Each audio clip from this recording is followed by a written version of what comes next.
mes chers collègues, plusieurs, peut-être 3-4 points sur cette loi de programmation des militaires. D'abord, le gouvernement affiche à l'article 2 un objectif de 2%, un effort de défense de 2% du PIB. Donc quand on prend les montants de dépenses et qu'on les rapporte au PIB, on voit si on trouve 2% ou pas. Eh bien là, mes chers collègues, il faut quand même que vous vous mettiez d'accord entre messieurs le maire et messieurs Lecornu. Parce que dans le cadre du programme de stabilité, vous affichez un PIB pour 2025 qui n'est pas du tout celui utilisé pour la loi de programmation militaire. Donc soit monsieur Lecornu ment, soit le PIB qui est inscrit qui a été envoyé à Bruxelles par Bruno Le Maire est faux. Il faut, mes chers collègues de la majorité, que vous demandiez au ministre, et on peut leur demander nous-mêmes, de se mettre d'accord sur le niveau de PIB. Parce que pour l'heure, le niveau de 2% que vous revendiquez n'est pas atteint.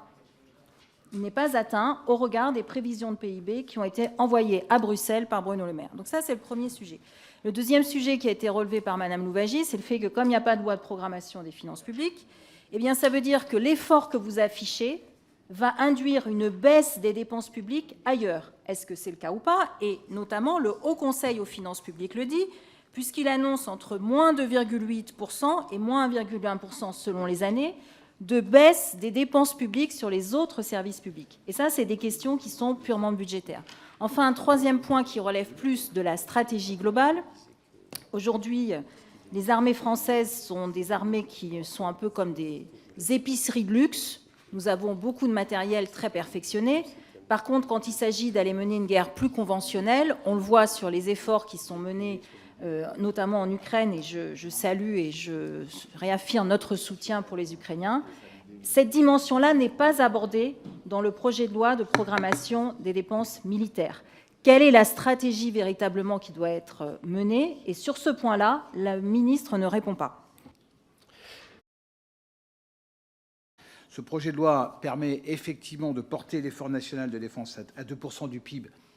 Je note la remarque de la vice-présidente Rabault.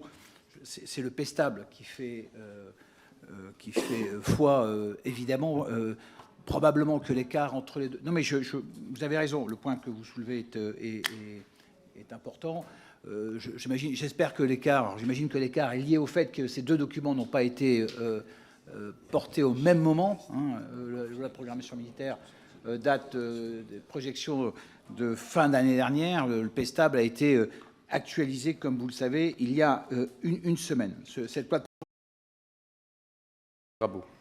Oui, merci Monsieur le Président. Alors cet amendement vise à traduire ce que j'ai indiqué tout à l'heure et je remercie le rapporteur général qui a eu l'honnêteté de dire qu'effectivement les deux PIB pour 2025 qui étaient pris en compte soit dans le pacte de stabilité qui est envoyé par le gouvernement à Bruxelles, soit celui qui est utilisé pour la loi de programmation ne sont pas les mêmes.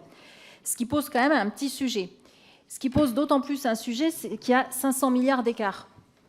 Je redis bien devant cette commission, 500 milliards d'écart entre les projections du PIB 2025 utilisées par la loi de programmation militaire et celui envoyé... Si, j'ai juste fait une règle de 3.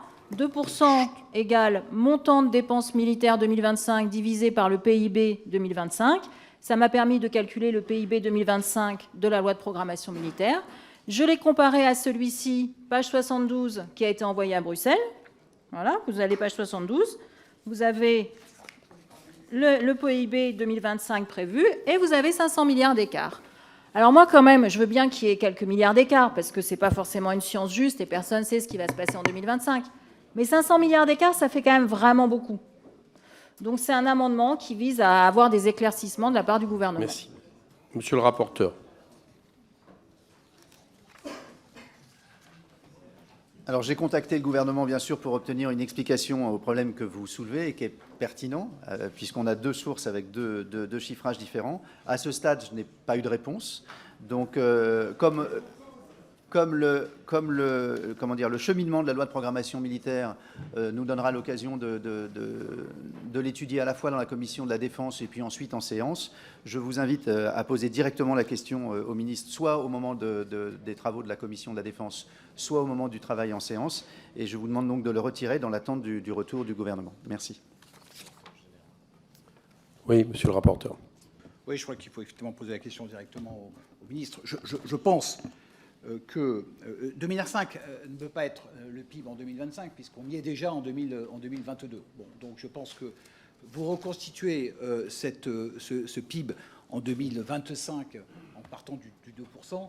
Je pense que l'écart vient des pensions, des dépenses de pension. Si vous les intégrez dans les dépenses militaires, à ce moment-là, on retrouve un PIB qui est cohérent avec le PIB que nous avons dans le PESTAB. Une fois de plus, je le répète, le document qui fait foi, c'est le document du PESTAB. Valérie Rabault, vous le maintenez?